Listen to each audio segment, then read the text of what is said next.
Elizabeth I, Queen of England. Narration, Katie Haigh.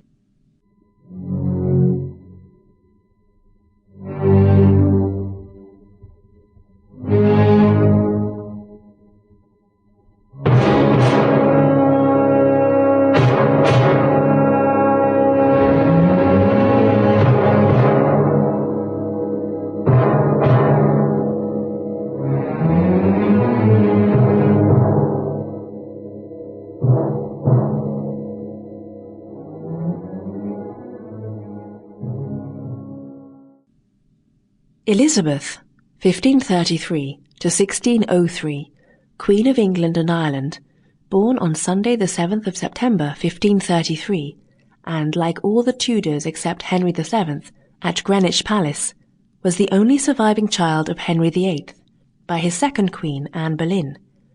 With such a mother, and with Cranmer as her godfather, she represented from her birth the principle of revolt from Rome, but the opponents of that movement attached little importance to her advent into the world. Charles V's ambassador, Chapuis, hardly deigned to mention the fact that the king's amie had given birth to a daughter, and both her parents were bitterly disappointed with her sex. She was, however, given precedence over Mary, her elder sister, by 16 years, and Mary never forgave the infant's offence. Even this dubious advantage only lasted 3 years, until her mother was beheaded, and by a much more serious freak on Henry's part, divorced.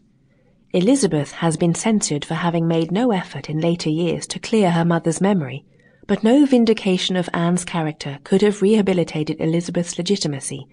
Her mother was not divorced for her alleged adultery, because that crime was no ground for divorce by Roman or English canon law. The marriage was declared invalid ab initio, either on the ground of Anne's pre-contract with Lord Percy, or more probably on the ground of the affinity established between Henry and Anne by Henry's previous relations with Mary Boleyn. Elizabeth thus lost all hereditary title to the throne, and her early years of childhood can hardly have been happier than Mary's. Nor was her legitimacy ever legally established, but after Jane Seymour's death, when Henry seemed likely to have no further issue, she was, by Act of Parliament, placed next in order of the succession after Edward and Mary and their issue, and this statutory arrangement was confirmed by the will which Henry VIII was empowered by statute to make. Queen Catherine Parr introduced some humanity into Henry's household, and Edward and Elizabeth were well and happily educated together, principally at Old Hatfield House, which is now the Marquis of Salisbury's stables. They were there. Sample complete. Ready to continue?